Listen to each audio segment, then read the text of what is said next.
You're listening to the Marketing Boss Podcast, episode number 2. This is the Marketing Boss Podcast, where today's top marketing professionals reveal their best tips, tools, and strategies, and we all become better leaders because of it. And here's your host, video marketing expert, Parshell Houghton. Hey everybody, thanks for tuning into this episode of the Marketing Boss. My name is Parshell Houghton, and I'm excited you're with me today. We have got a wonderful show with Greg Rose. He's the Vice President of Marketing at Intellum. Intellum is an award-winning software and services company focused in the areas of e-learning and social collaboration. He spent more than 15 years marketing a wide variety of business-to-business solutions, including software, technology, financial services, supply chain, and global outsourcing. He considers himself to be a marketing generalist looking for opportunities to completely own a brand, first developing a strong multi-channel marketing strategy, and then executing against it with every tool at his disposal. He leverages his experience in business strategy, marketing, sales, account management, and both internal and external communications to drive this go-to market approach. In this episode, he talks about where the industry is going and how we can win. And as a rebranding expert, he shares how he was able to rebrand a company so well that the audience couldn't even remember the name of the old company, and the sales skyrocketed from there. He tells us what makes and breaks a rebrand, how he's been able to successfully stand out among all his competitors, and why marketers need to do some sales. This was just such an awesome episode, you guys. Before we get into that, I want to thank those who have connected with me so far via social media. And if you'd like to connect with me, you can find me, Parshell Houghton, on Facebook, LinkedIn, and Twitter. Also, be sure to join our private LinkedIn group called the Marketing Boss Club. That's where marketing professionals like you and me can collaborate and grow. Again, that's the Marketing Boss Club on LinkedIn. Come on in and join the group. All right, you guys are going to love this. Let's go ahead and jump into this episode with Greg.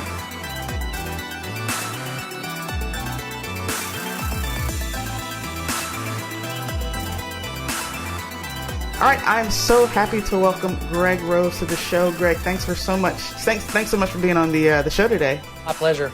Awesome. Let's dive right into the episode. I know we were talking previous to hitting record here, and you have had some great accomplishments that you guys have seen at Intellum, and let's jump right into it. So tell us a little bit in terms of your background, what you guys do, and how you got into a career in marketing. Sure. So I am a almost 20-year B2B marketing veteran, which is weird to say. I don't think of myself as a old guy, but I'm constantly reminded every day in this office with a bunch of young people that I am now officially the quote-unquote old guy. So, my career has been unique. I think my path is a little different than other people sometimes take. I think, there are a lot of marketers who sort of pick a discipline or a focus and they go in that direction. So my sister, for example, is an art director. She went to the Creative Circus here in Atlanta.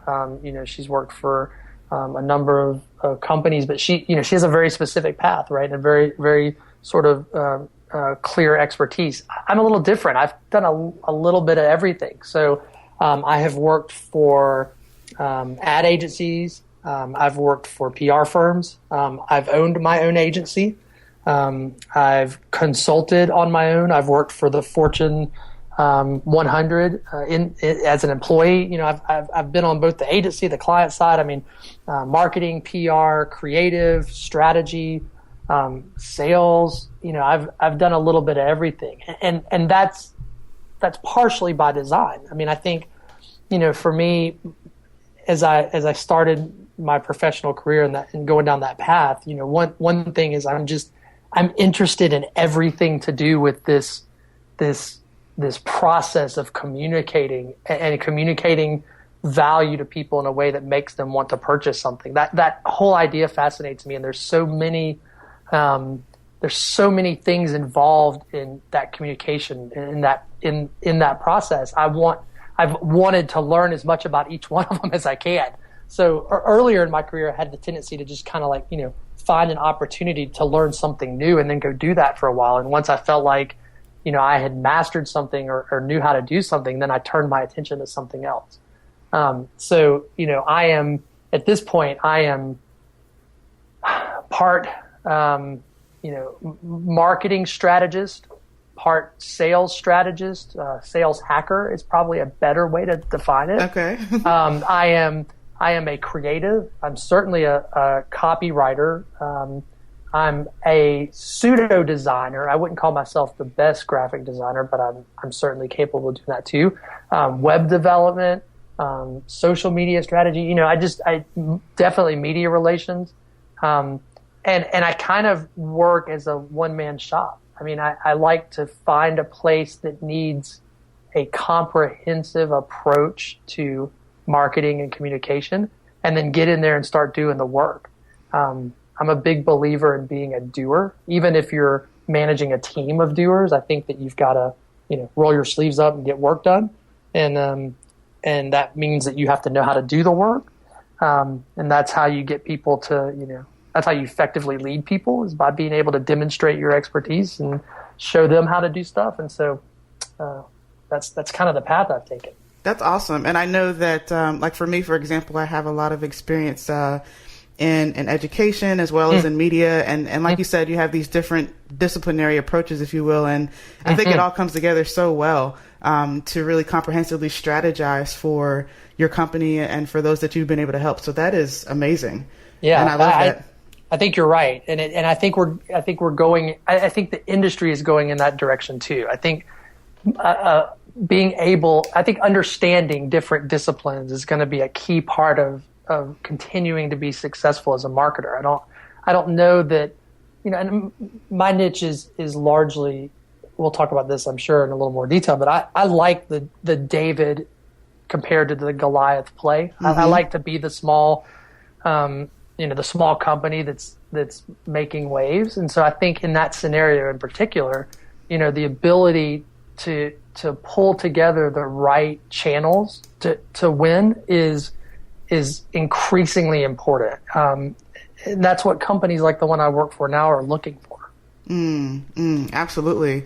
So let's talk a little bit, because I love hearing about results, right? So, in marketing, we're always looking at numbers and determining what happened in the efforts that we put in. So what would you say has been the most successful campaign that you've launched? And what type of results did you see? Sure. So I think, I think that interestingly, I didn't intend for this to be the case, but I've sort of found a niche as a rebrander. I've done this now 4 or 5 different times where I've, either joined a company, going to work as a member of the team, or I've had long-term clients that were in this position too. But these are companies that needed to be rebranded for one reason or another. So the idea of taking a company and what that brand equity really is in that space and flipping that over, like turning it into something new, making that brand mean something different to people that know the original brand. I mean, that's a big challenge. I think I can give you a very specific moment where I knew that I had been successful in this rebranding sort of initiative. So I went to work for a company, 3 or 4 years ago, that was in the supply chain logistics space. There was a series of acquisitions. Their clients were the big consumer goods companies, so like Procter & Gamble or Kellogg's, for example, Coke and Anheuser-Busch, huge CPGs. It's actually a fairly small space, so everybody sort of knows everybody. The opportunity was to take a company that had been in that space for 20 years. They were acquiring some other companies. They had new leadership. They had a different approach, a very unique approach. They were going to provide, a lot of value to the client in a way the client hadn't seen before. So there was just sort of a whole new deal. The challenge was, how do you take this thing that's been around for 20 years and convince people that it's something new? I think rebranding it's an orchestration, right? It's really like taking all of the channels, design, messaging, sales strategy, social, and sort of orchestrating all of those things around a moment in which you flip the switch. And when you do it right and you flip the switch and, suddenly everything goes from company A to company B, and you've just been infusing, your target audience with that message, and you do all of that right, you can have this sort of moment where everyone agrees that you are the new thing. And I knew that we had succeeded when we went to a conference, so the big industry conference for the year. Mm-hmm. The CEO of our company had the opportunity to speak.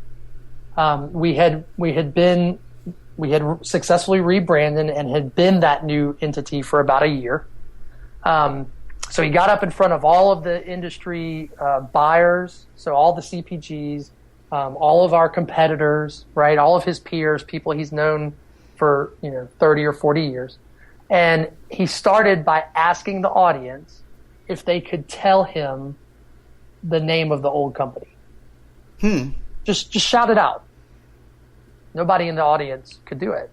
And it wasn't a participation thing. People were trying and they were laughing that they couldn't remember. Wow. But so effectively rebranded that company, and it was such a strong sort of presence. No one could remember the old entity. It had effectively been erased. Wow. So standing in that room and watching that unfold was when I knew, that was probably my most successful campaign.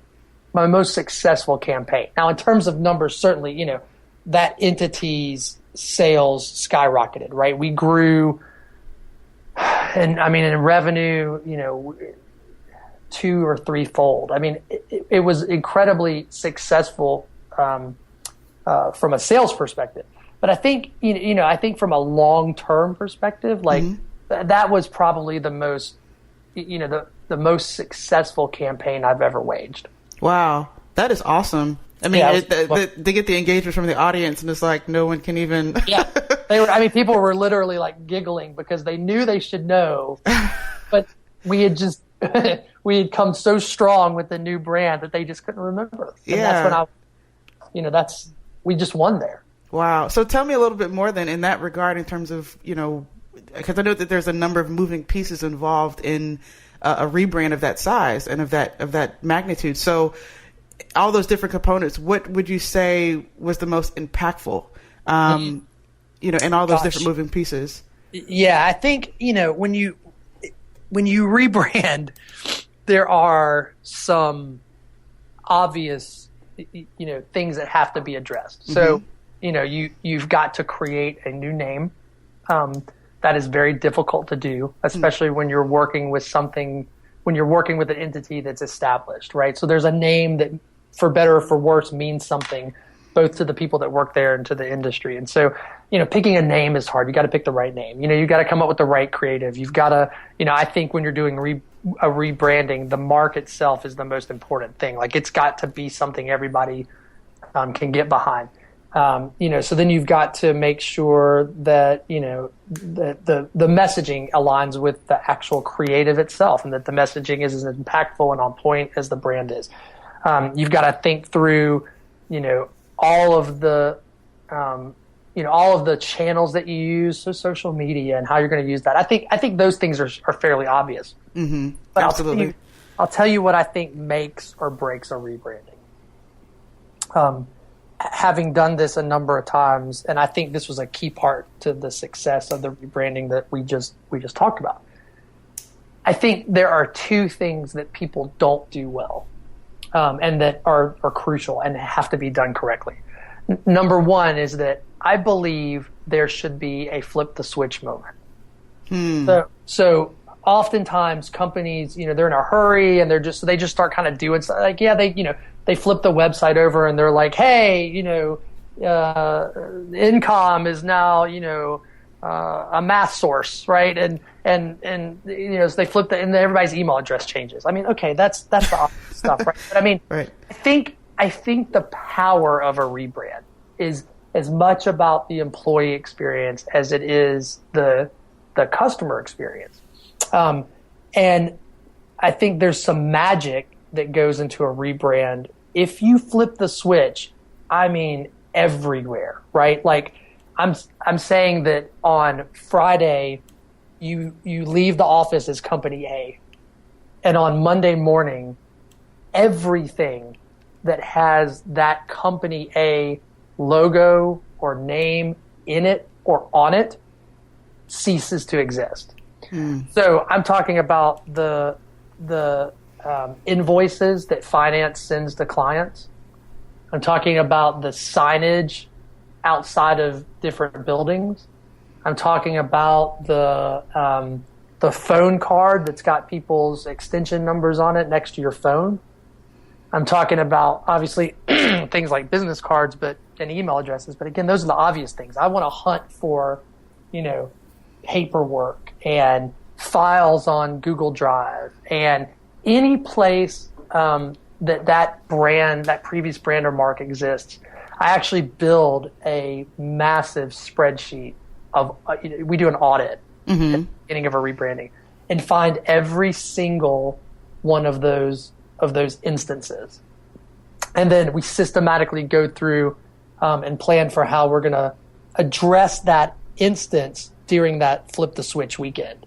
And when employees show up on Monday and you've got balloons that are branded with your new corporate name attached to the door when they walk in, they get to their desk and they've got a box that's got a T-shirt and a coffee mug and a new mouse pad and a new phone card.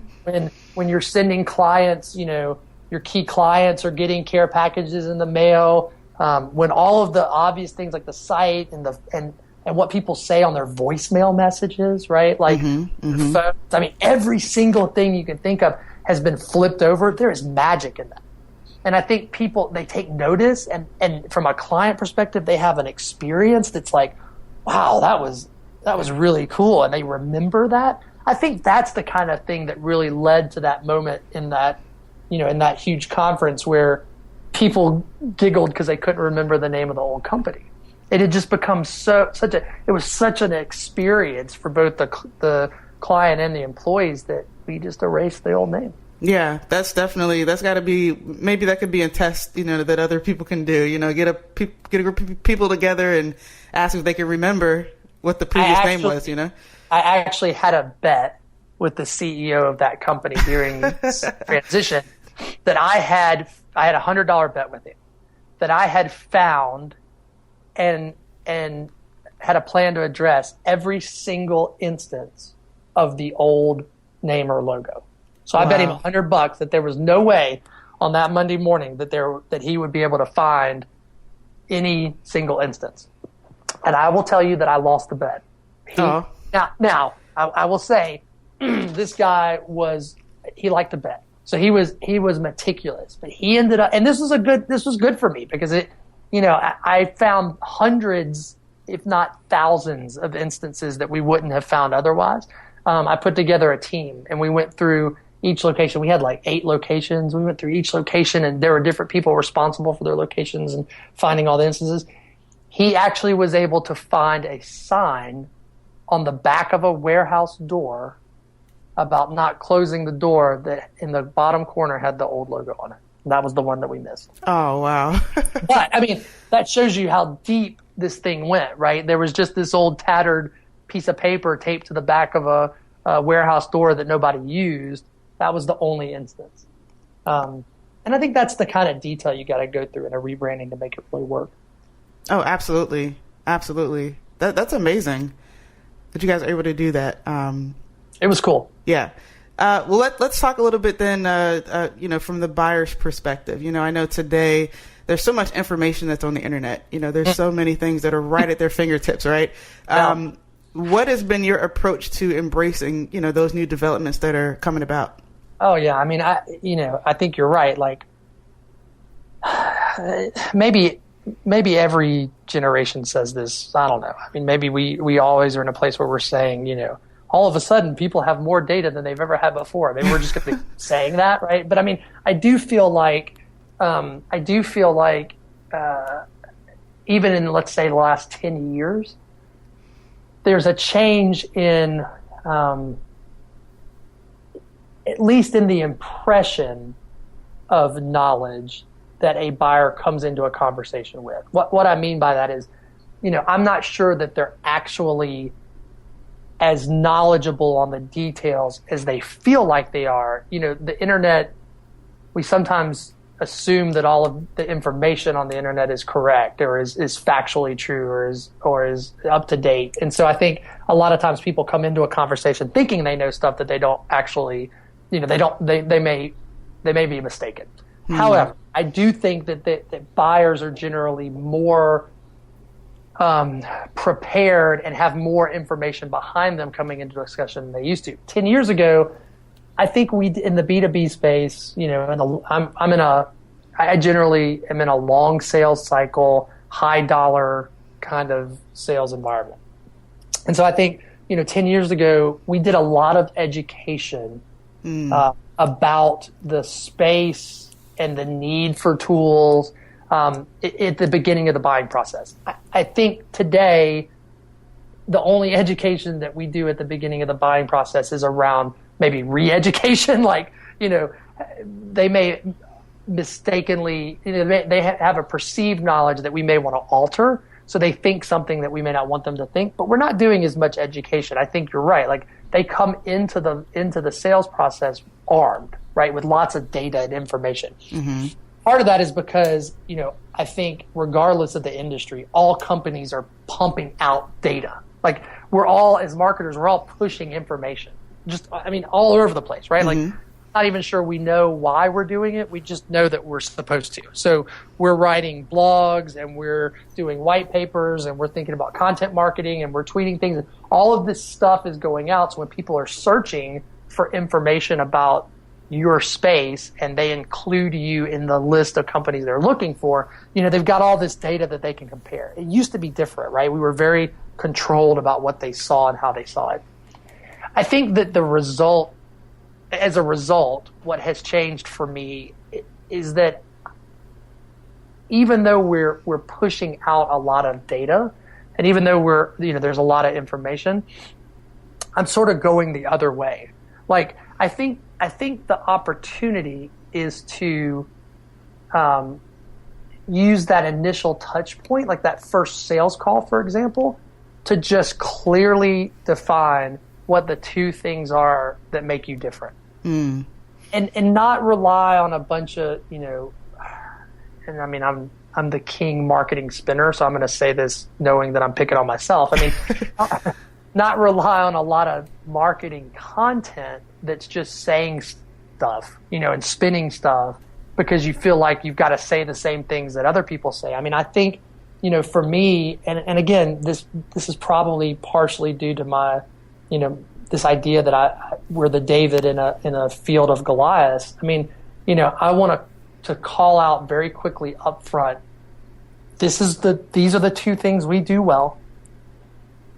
These two things are things that our competitors don't do well. Here's the proof of that statement. And let that be the reason to continue the conversation.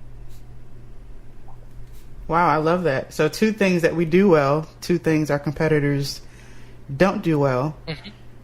Yeah, I think for in this current position, we've really kind of honed down on that as the differentiator.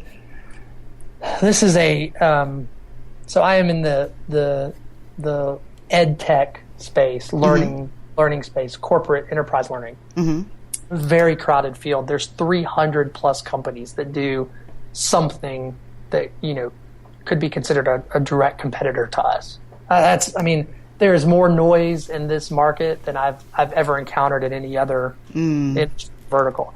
I think what we've done over the course of the last year is really hone down on what we think the 2 things are that separate us. These are not earth-shaking ideas. These are things that should be every company's focus, but they're not. And I can show you in that first conversation a very simple graph that proves that it's not the focus for our competitors. So when we get, when we start a conversation with a new prospect, let's say, who is armed with all of this data that exists out there about our competitors and our features, and they want to go through a features list and talk about, well, do we do this? Do we do that? Well, competitor A does it this way, competitor B. That's all important to the decision-making process. But from a sales perspective, I don't think that's where the conversation should start. The conversation needs to start with these two things that should be everyone's focus. I can show you that it's not everybody's focus. So what's going to separate us from your conversations with our competitors is that they're going to talk to you about features, they're going to talk to you about pricing, they're going to talk to you about content, which is a big play in our space. We're not going to do that. We're going to talk about these two important things. I love that. I mean, that's something that across the board, is very useful. Again, I like the David versus the Goliath thing. That is a fun place for me to be. That excites me. I cannot compete on a marketing scale with our large competitors. These are publicly held companies that have multi-million-dollar budgets, that have enormous sales teams that are out talking to the same people we're talking to. The reason that we win is because in that conversation, demonstrating sort of those two core deliverables for us, those two metrics, the way we measure ourselves internally, those two things are the things that are important to us. That's how we prove our value. I mean, focusing the conversation on that sort of is what keeps me in the mix with these large companies that can outspend me or out resource me. I've got to do something different, right? And so we get very honest, and we just have it's a mindset, right? It's like stop the marketing babble and let's focus on something that's real and tangible and see if that's a fit for you. And if those things are important to you, then I think we can, and that's how we continue a conversation. Wow, that's awesome. So you're talking about things that companies should be focusing on, right? What, in your opinion, what do you think that most, let's look at companies and then within the marketing departments, for example, what do you think that they're missing today? So, I believe, and this is sometimes people, they think I'm crazy for saying this. I actually believe that sales and marketing are the same thing. I think that sales and marketing should be tied together. I even believe, I've worked in agencies, and I've worked with good agencies, and I've worked with agencies I don't think do things correctly. I've worked with strong internal teams on the client side. I've worked with teams that I don't think do things correctly. I think that what is evident in this current environment where, like we talked about a few minutes ago, we're just inundated by data and information and content. Marketing for marketing's sake is never going to work. The larger companies can churn out a lot of information, but they've still got to sell, right? I think that a lot of marketing teams, whether they're agency side or internal, they don't put their money where their mouth is. And good creative for creative's sake, like saying, hey, I'm a creative genius and here is an amazing tool and go use it and good luck. But if it's not delivering results, it's because you're not good at selling. That doesn't stand anymore. I think that was a defensive position that marketers have had for a long time. I believe that a marketer should have to be part of the sales process. I personally believe that marketers should have to do some selling. I think you should have to get on the phone and walk a new prospect through the sales deck that you created for your sales team to see if the deck follows the flow for the recipient. Like, does it allow the salesperson to walk through an easy conversational, exciting, impactful conversation? Do you create a connection? Because if it doesn't, then you need to go back to the drawing board, right? I think that marketing folks, and the higher up you get, I think the more senior you get, you should have to work through the sales process for a big deal. Like you ought to have to see, you need to understand what that salesperson is going through on a day-to-day basis. Be on the calls with them.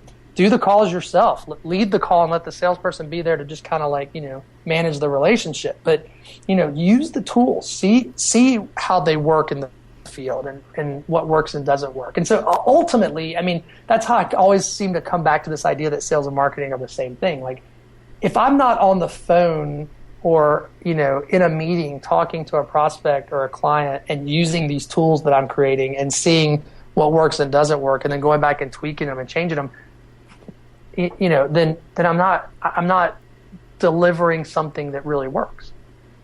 Absolutely. It's like with the marketing, there have to be results that come back from it. And I think that really is what you're mentioning in terms of how they align themselves. It's not about giving an excuse for it not working. No, it's about the results. What's the point? Absolutely. You've got to track results, right? So I think you've got to hold yourself accountable as a marketer to the results. I think we're getting very good at that. We're so data focused, right? So it's like every tool we use has some ROI component built into it. Oh yeah, right? absolutely.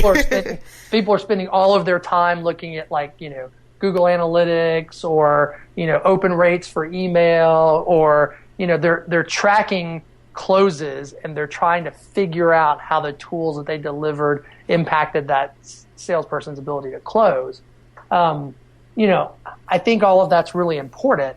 I still think that a lot of marketers divorce themselves from the sales process, and I think you've got to get in there and actually do a little selling every now and then to see how the tools that you're providing actually work. Definitely. Now, with that being said, what technology or software would you say, is your favorite? Mm-hmm. Oh man. So, we use all kinds of stuff. I think that when I think about my day to day, there's kind of two tools that, right now, if you took them away from me, I would be up a creek, right? So one is Pardot. We are a Pardot Salesforce environment here. I've used lots of CRMs. I've used Salesforce a number of times. I can remember the ACT and the Goldmine days. I've used open source CRMs like Sugar, which I actually really like. I think Sugar is a great tool. But Pardot for me has just sort of become, it's become indispensable. And I think for two reasons. Anytime you're doing, I think content marketing, if you're not talking about content marketing, I'm not really sure what we're talking about anymore. Oh, right? yeah. That's it. That's all we do. And I think that being able to email content to people is incredibly valuable if it's done correctly.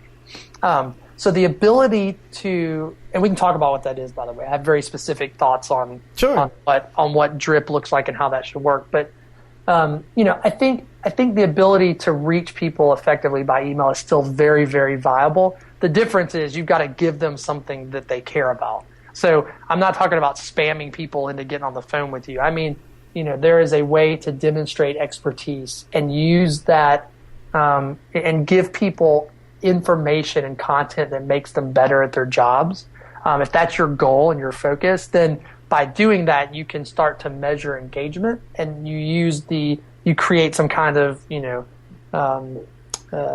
equation by which a certain level of engagement then warrants direct contact.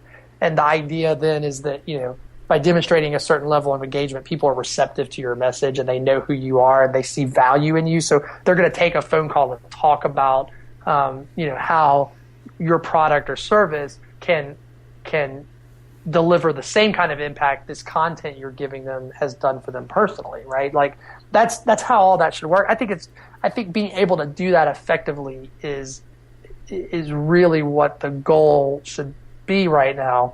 And I think Pardot facilitates that extremely well. The thing, though, that makes Pardot different than the other tons of resources that are out there is their people. I have been blown away by Pardot's like level of support. Mm-hmm. I just really, really like those guys. Like, we're not a big company in terms of number of employees. So, I'm largely a one-man shop. We have a few users that touch Pardot. I mean, we wouldn't be considered a huge client for them by any means. But their level of support is amazing. They have a week, multiple times a week, they have office hours where you can just call in to like a go-to-meeting style call and just get in a queue, and you can ask a team of like 3 people your question. Even just listening to other questions while we're waiting to ask them our question illuminates stuff for us. I mean, Pardot is doing something right, and I really like Pardot, and I think it's a great tool for that drip, for managing drip, getting the data back that you need to make better decisions. What's working, not working. How are people responding to this headline versus this headline, that kind of stuff. Yeah, wow. I think the other tool that has been indispensable for me is called Webflow. Okay. So Webflow is a web design resource. It basically allows you to build websites in real time, and it sort of runs in the background. It kind of starts to it programs in the background. So it looks a little bit like Illustrator, for example, and you start drawing, boxes and adding images and creating text and stuff. And while you're doing that, it's just building files and putting CSS and HTML and all the things in the right places. What it does for us, though, is it gives us the ability to quickly build individual, what we call web experiences. So if I've got, a client or a prospect that that I think is really hot, sales guys talk to them, there's something going on, but we want to stay in front of them. We have different web experiences that we present then to that prospect. Mm-hmm. So it's branded for that prospect, talking about the impact we're going to make at that prospect. We send it to them, and they kind of walk through this vertical scrolling, beautifully designed, web experience that talks about the things the sales guy's been talking to them about on the phone or in a meeting. And it just seems to help push things over the edge. We wouldn't be able to do that realistically without a tool that facilitated that build very quickly, and that's what Webflow does for us. Webflow, it focuses on responsive design. So like as you build out a page on the desktop view, it's also building the views for tablet, horizontal mobile, vertical mobile, and then you can go into each view and kind of tweak the view, like maybe the padding's wrong here, you want to squeeze this over a little bit. But generally, it's already building out those instances for you. So, we can build something quickly, put it on a server, and give people access to it. And that's been a kind of a game changer. Yeah, that's amazing because actually that delves right into one of my next questions, which is, what do you see in the future for marketing? That is a good connection, because I think what we're starting to do with Webflow kind of leads to that. I mean, I think that we are moving, like barreling head first into a real-time direct marketing experience. So, I'm not sure how it's going to ultimately play out, but, I am already at a point where, for the right opportunity, on the same day, I'm building a microsite and delivering that to the prospect, from the point at which, that person has demonstrated enough engagement, we're building something and delivering that in order to secure the next meeting. That's all happening in the same day, right? Mm-hmm. So I think we're barreling towards this near future state where marketing won't be as universal as it is right now. Like, we're not going to build a brochure and say, this is the brochure that we're giving to every prospect that we encounter for the next year. It's going to be way more targeted than that. I think that it's going to be much more of of a direct, immediate, real-time, personalized kind of experience. Absolutely, absolutely. So, Greg, everything that you've been saying on this conversation has been absolutely amazing. Thank you so much. It's my pleasure. Yeah, let's just wrap up with just one more question, and then we'll go from there. So, sure. I know that the audience that we're building is made up of other marketing leaders like yourself. What advice would you have for others that are listening? Our peers, those are in the trenches with us. Oh man, I mean, I sort of have two mantras or two ideas that I talk to my peers about. Right, when we get together and we're kind of hashing out ideas, and I'm fleshing things out with other folks and trying to see if I'm thinking about things correctly or if I need to change my mind. I've got two ideas, right? One is we've talked about already. I think that sales and marketing are the same thing. Mm-hmm. And I think that to be successful, and as we continue to move towards this, this sort of more direct, more personalized, real-time marketing experience for prospects, that connection, sales and marketing have to be the same thing. So that's one thing I would encourage people to think about.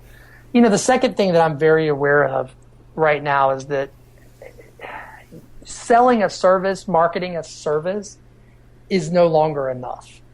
Like there's plenty of services. I think, I don't know, but I would imagine if we did some research, we could see that every industry is suddenly, like, the number of competitors has grown immensely, right? For all the reasons that we know, like, there's lower barriers to entry, globalization. I mean, all that stuff means that there's just more people doing what you do, right? I think from a differentiation standpoint, marketers have to think about how their company is providing real insight to their clients. Lots of people sell product or service, and you've got a lot of people that compete against you selling similar products or services, and they say the same stuff. And you can go get your competitors' web content and your content and kind of do a competitive analysis, and it's all the same. You're going to see all the same information, right? I think you've got to start thinking about how you provide insight.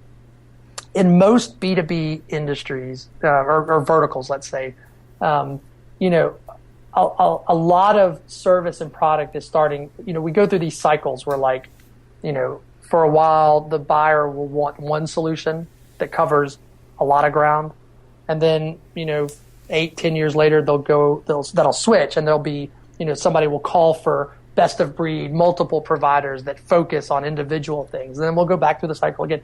I think generally we're heading back into an environment where people are looking for bigger plays, single solutions. And because of that, for companies that aren't huge, like, enterprise solutions, the way you're going to compete and the way that you're going to stay viable to the buyer, you've got to prove some kind of insight. That's different than ROI, right? I'm not talking about, like, hey, we can sell this product to you and you're going to use this product to deliver this kind of return. Everybody can talk about that. The question is, does your product or service provide insight into that business that they don't currently have? Mm. Yeah, that's the big question there, for sure. Mm. Awesome. Well, go ahead. No, please.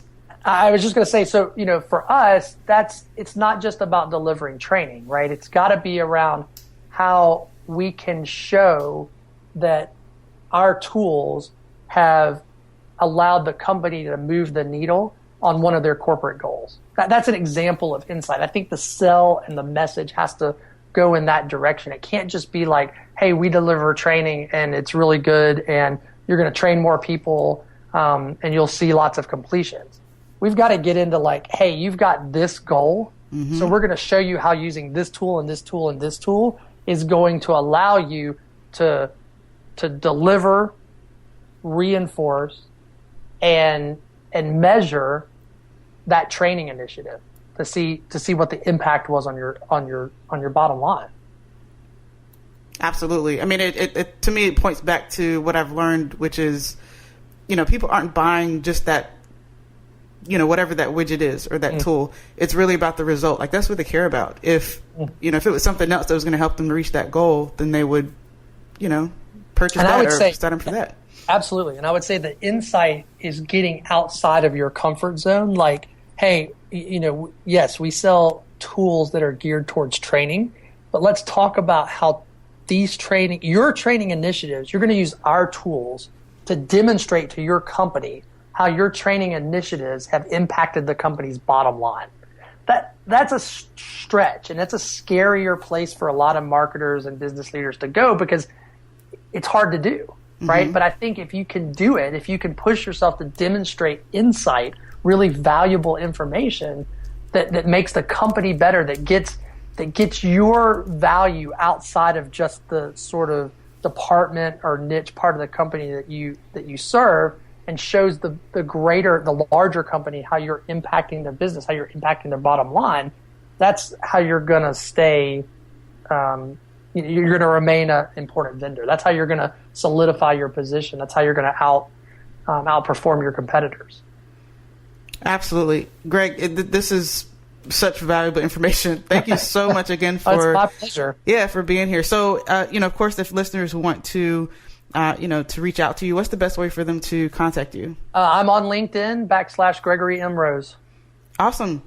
Well, Greg, thank you again so much for being on the show, man. My pleasure. I wish you all the luck. Can't wait to hear some more episodes. Awesome, man. Thanks. Absolutely. Whew, what an awesome interview. Definitely, you guys, be sure to connect with Greg online on LinkedIn, like you said.